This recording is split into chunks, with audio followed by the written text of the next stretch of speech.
Welcome to another episode of the Impossible Life Podcast. I'm your co-host, Nick Surface, and I'm sat across from a man so honorable, he makes the samurais look like Twitter trolls. That's right, friends, the former Navy SEAL,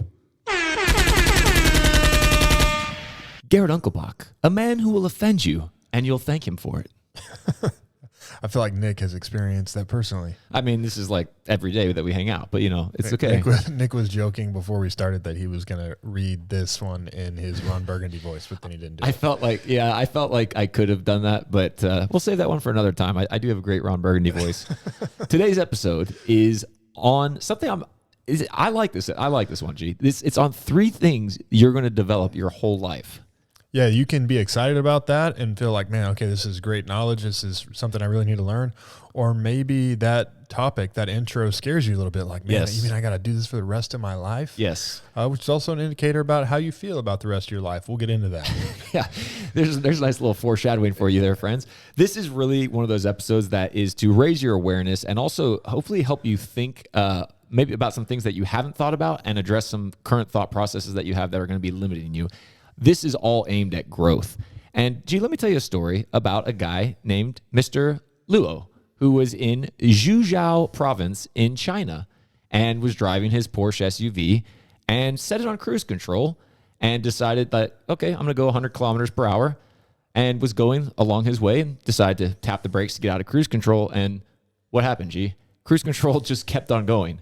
Mr. Luo couldn't get it off cruise control. He called the engineers of Porsche. He called the local authorities. And what ended up happening is he had to stay on this freeway in China for 5 hours and 320 miles until his car ran out of gas.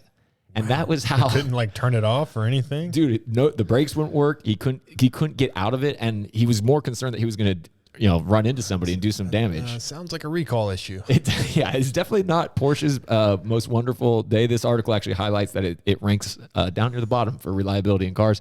Not the point of the story. The point of the story is the autopilot and cruise control nature of what Mr. Luo experienced is how a lot of people think about certain things in their life. They think they're going to get to a certain point, discipline, for example. Or you just get on the highway in life, and for a while, the highway's taking you in the direction that you want to go. And you don't know, you're not intentional. You don't know where you want to get off the highway. And then it's like, well, man, how did I get here? Because you just thought you could cruise control. You could just autopilot. Yeah. And people won't know that they're doing that the same way they will in a car. But I think we do it all the time. Because what happens, you get into a place where things are going good and you're like, oh, all I really want is just for things to stay like this forever.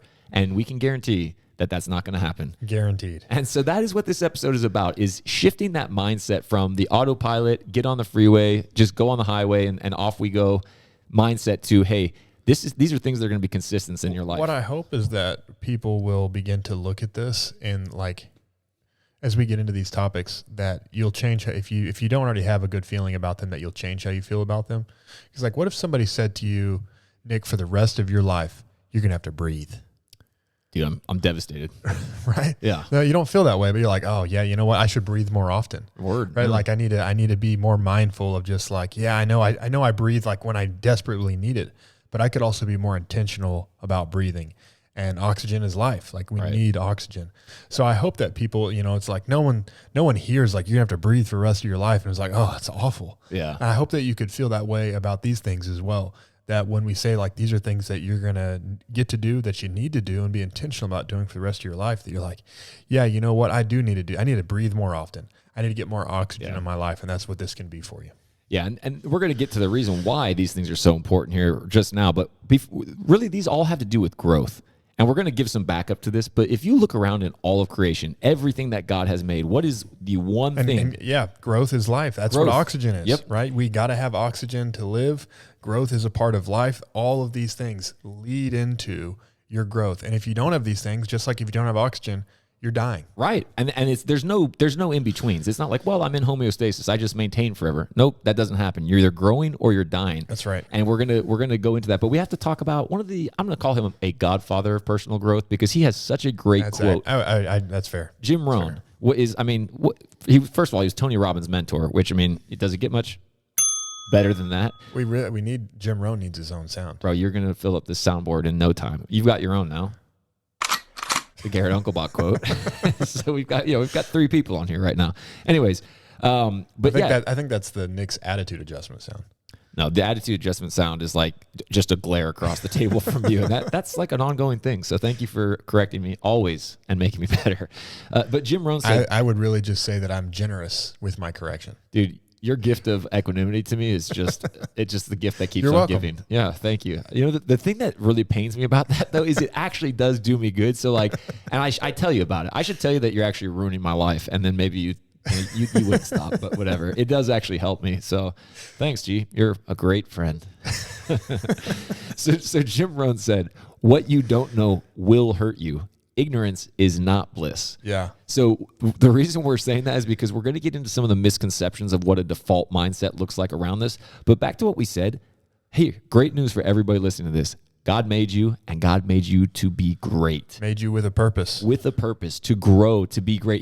If you think about what he gave you as a human being, I mean, if you're a person that doesn't believe in God, you know we're still top of the food chain. You can say our brain evolved more than any other animal on the planet, and we have superior intellect. But for us that know that God made us, we see that we are made in his image, and he made us to rule, to reign, to be fruitful and multiply, to go out and make things grow, to be like him, right? Like, and made in his image means those things.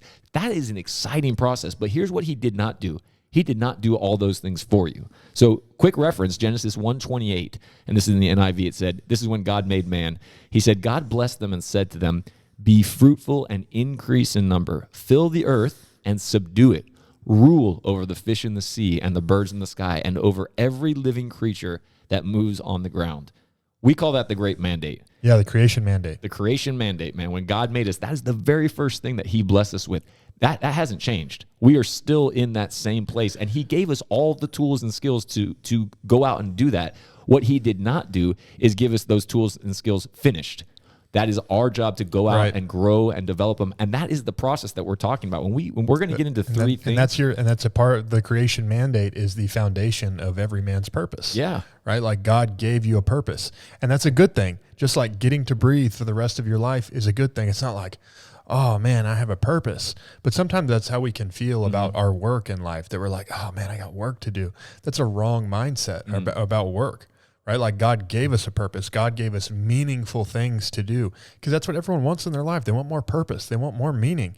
But maybe you have the wrong attitude about some of the things that you need to be doing for the rest of your life. Yeah. And this carries in, this isn't just Old Testament, this carries into the New Testament as well. And this is probably an episode, and not that we're apologizing for it, but just explaining, this is probably an episode where we use a little bit more scripture than we have on some other ones, but this is such a great topic.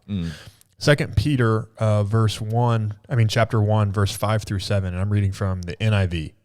For this very reason, right, and the reason that it's talking about is that we have the ability to partake in God's divine nature, right? Read all of 2 Peter chapter 1.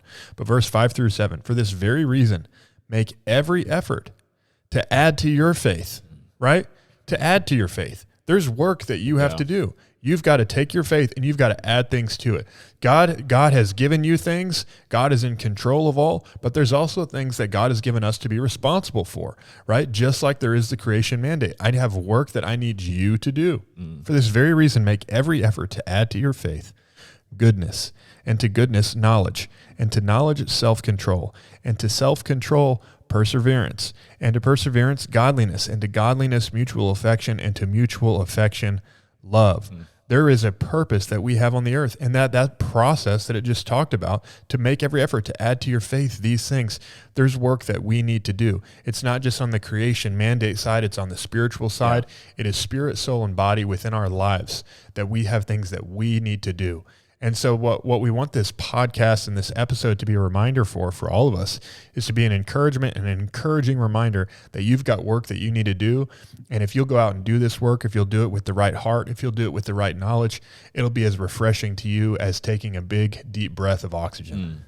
Yeah, catch that, because that was the big thing on the perspective shift there, is because the default mind says like, oh, this is pain, this is hard work, and you're saying no, this is actually the way it was designed to be. So if you're to try and shirk this, is to literally try and get rid of the whole order of how God set things up. Purpose is painful. Yeah, right. But so is emptiness, right? Yeah. And you've got to choose which pain you want in your life. Well, you have a great quote.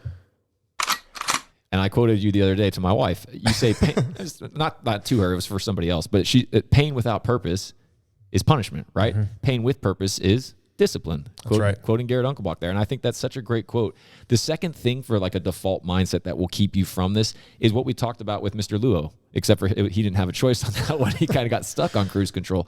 I think a lot of people have a cruise control mentality that they just need to get to a certain point, and then after that, it sort of just takes care of itself, right? Like, I mean, you were a Navy SEAL, G, so you're disciplined forever now because, like, you went through I did it that one time, and so now I'm just this way forever. Yeah, you're good. And I'm sure you could just go run, 4 miles. No, you can be like Thor in the Marvel movies. Exactly. Thor got fat. Yeah, he did. He's the god of thunder, but he started slacking. He was also the god of whatever he was drinking all the time in that movie.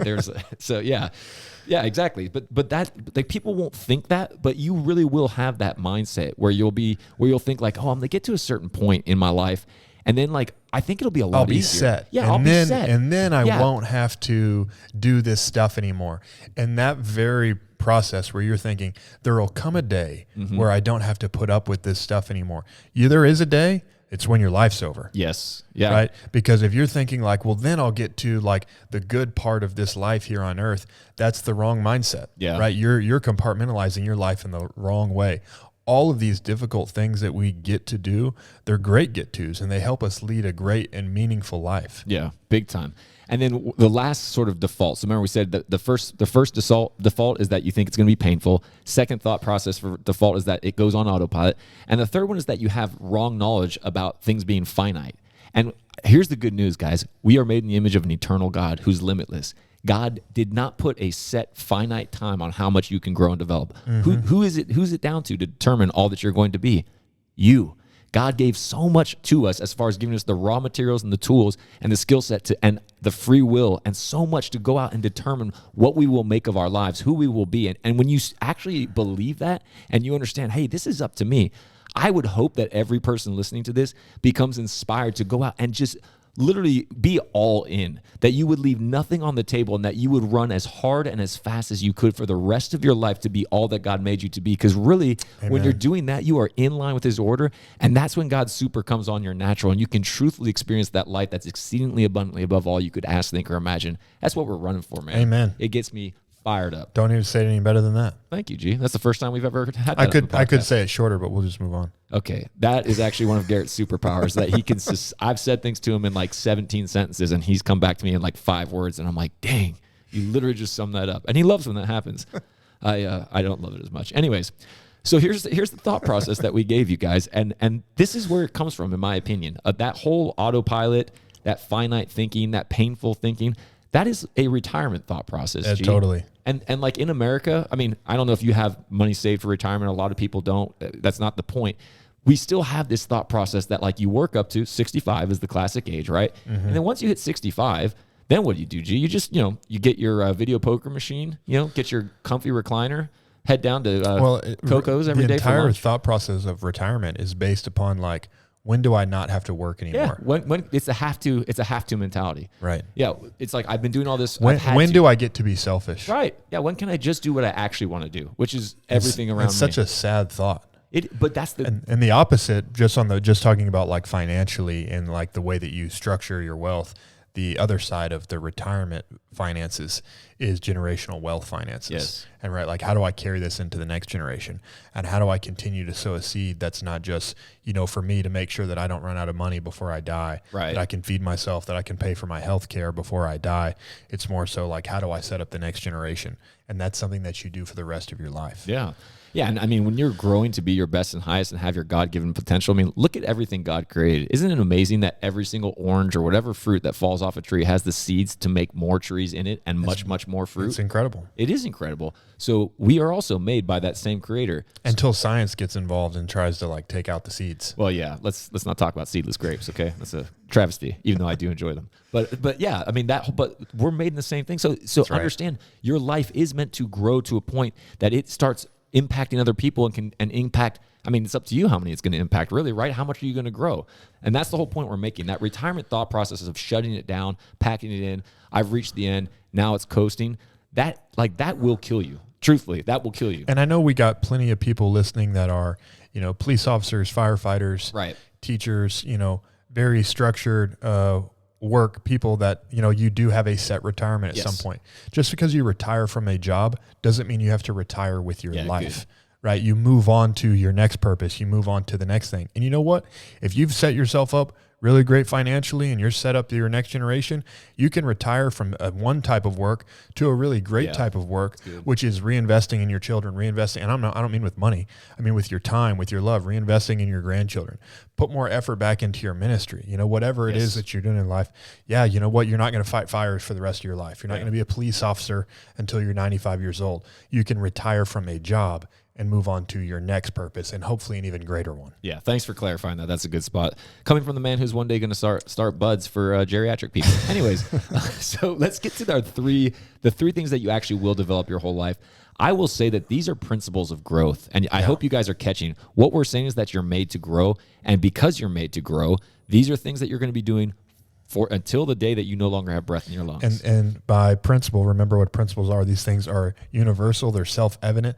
They govern the outcomes of growth, right? So what we're about to get into, these three things, they help govern the outcome of growth. If you're not doing these things, if you're not working on these things, your growth is going to be weak. Your growth is going to be small. Your growth may not even be existent. Yeah. I mean, you could be the opposite of that. So let's jump into it. All right. Number one, and hey, we love this word on this podcast, G.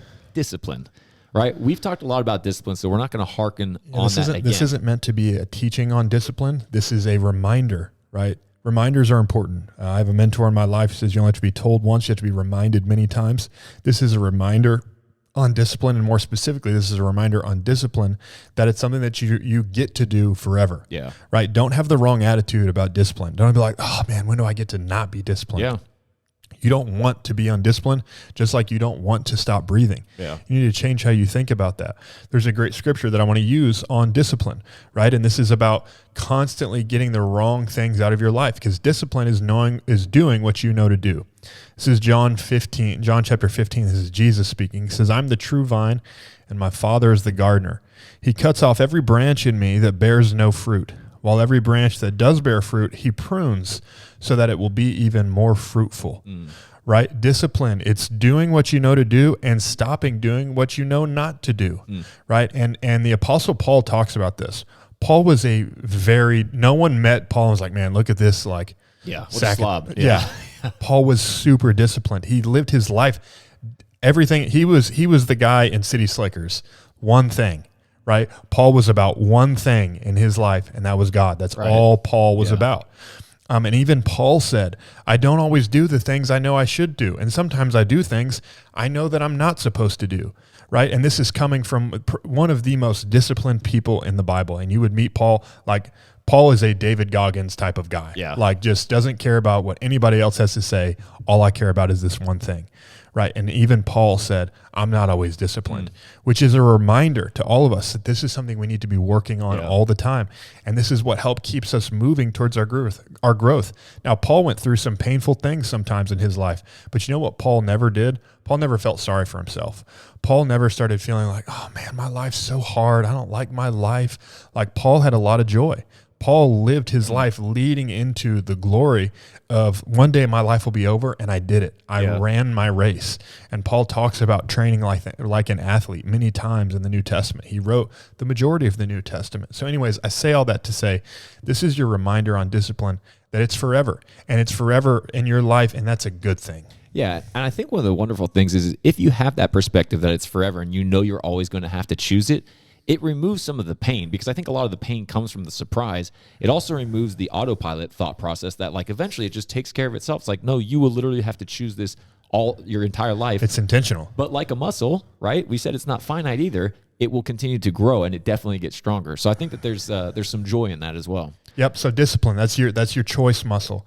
Moving on, this is our second principle of growth, our second forever for the rest of your life thing that you're going to get to do. And this is a good thing, right? Again, remember, this is I get to breathe oxygen. This makes me better, right?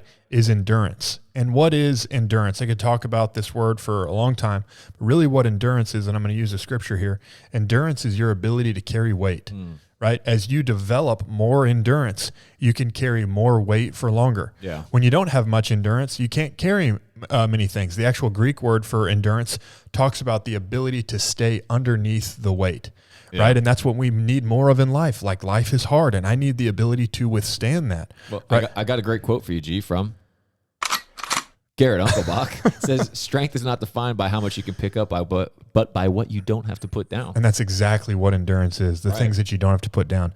Think about in your, like, a lot of people are like, oh man, I just got to be, I really came up with that thought process of endurance and what endurance meant to me and what strength meant to me from, like, you know, I remember I was speaking multiple times in a week and I was like, man, I really got to be like on for this week. And I caught myself like, no, I don't. Like, this is, I need to level up. Yeah. Obviously, like, life is giving me more weights and I need to get comfortable with this weight. Cause I was like thinking like, man, this is like uncomfortable to carry this much weight. And I think what makes you, like, think about in your life, if you just like started wearing a weight vest all the time. Yeah. Right. If I bought you a 20-pound weight vest, you put it on for a little bit and then eventually you want to take it off. But if you keep putting it back on, which is a choice, cause you can't just get it and just put it on for forever. But you take it off and you put it back on and then you wear it for longer and you wear it for longer. And eventually you would come to a point where it's like, look, 20 pounds is nothing to me. Yeah. Like, I can just wear this all the time. It's like, oh, great, you're so strong now. Let me put another 10 pounds in your weight vest. Right. And you can look at that as hard, or you can look at, if you're constantly trying to shed weight in your life, like, man, like, this is just so hard. I want this to go away. I want this to go away. Your life will get smaller and smaller and smaller to the point where you can't carry anything. Yeah. And you're so reliant on other people and you're begging someone to carry you because you can't even carry yourself. Right. Right. So strength is hard. Weak is hard. Yeah. But you got to choose your heart, as Pastor Keith says. And here's the scripture on endurance. Dear brothers and sisters, when troubles of any kind, and this is in the NLT, dear brothers and sisters, when troubles of any kind come your way, consider it an opportunity for great joy. That word consider it, by the way, means to choose. For you know that when your faith is tested, your endurance has a chance to grow. When you're going through tough stuff in your life, this is an opportunity to grow your endurance. So let it grow. For when your endurance is fully developed, you will be perfect and complete, needing nothing. This is James chapter 1, verse 2-4. Such a powerful verse on endurance. And it's saying, hey, look, when tough stuff happens to you, have a good attitude about it. Yeah. Choose to see this as an opportunity for joy and choose to understand, like, look, someone gave me weights. Yeah. Right. I talked about this before once on my mind was there. I'm glad you're going there. I talked about this once before on Saturday morning at Mighty Men. It'd be like, like at a men's birthday party and someone like bought you a weight vest or like a weight set for your birthday, and you cried about it, like, oh, I'm gonna have to carry these weights. Like, I'm gonna have to work out now. Like most of them are like, oh, sweet. Like, I'm gonna get jacked. Yeah, let's go. Right? Like that. Don't have the wrong attitude about bad things happening in your life. Like, okay, great. I just got a weight set. Thanks, life. If you understand, like, just I know you said it, but I want to reemphasize to catch it. If you know that you are going to have weight or / difficulty come your way, and that's actually part of your growth process, A, don't be surprised about it, and then B, like what you're saying, don't cry about it, because this is like, it is designed. This is literally the way that God designed life. Like, people have misconceptions. One of the things we talked about as a default thought process was wrong knowledge. And people, I think, sometimes have this thought process that, like, God, just take this away. Like, that God's just going to come in and it's like pressing the easy button, right? Like, it's a genie in the lamp. I gave you that weight set on purpose. Right, because I made you to be able to bear up under this and get stronger and better and be the type of person that can take this weight and so much more, right? And so you're completely missing the point if you don't recognize it when it comes in.